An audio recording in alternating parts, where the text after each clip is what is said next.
Kundili nagpamatuod usab kini sa ilang kalig-on o sa paghigugma sa yutang natawan. Mga higala, atong sugaton sa masipang pakpak ang pasundayag nga mapakita sa kinabuhing Oslobanon gikan sa atong mga grade 7 learners. Ang panginabuhi sa Oslo.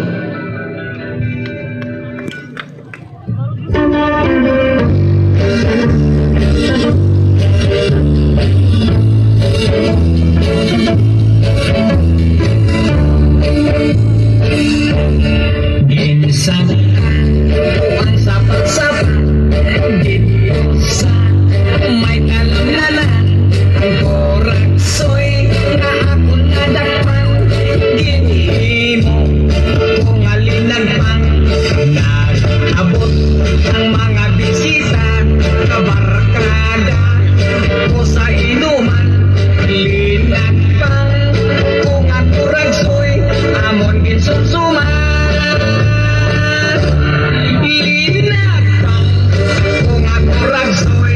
Sa sabaw ng alam-ilangoy, ginlaktan, pag-isang ginamos, pinamalhas, gigamisang higop, ang siling, sang nagtilaw, sampangin, ang kintada mo, linagpang, naturagsoy, kanamit ipiro.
Sabongero, manok kay trabaho, untag udto hapon, manok hapo-hapon, ang iyang asawa, labihan ng ituka, manok nga pinangga sa kahakipahapla, walay bubagong bot, dugo lang paaot, asawa pahiyoman, aron may ipuhunan, sa dihang ihatagan na, labihan ng abdika, lupig pa'y kabayo na mo, apil sa karera, ito sa sabungan, singgit tamang-tamang, yamado, lihado, iyang dikostaan, naon sa pagkanto, nga pagkabutangan, manok niyang pula, naiguman sa mata, nabihan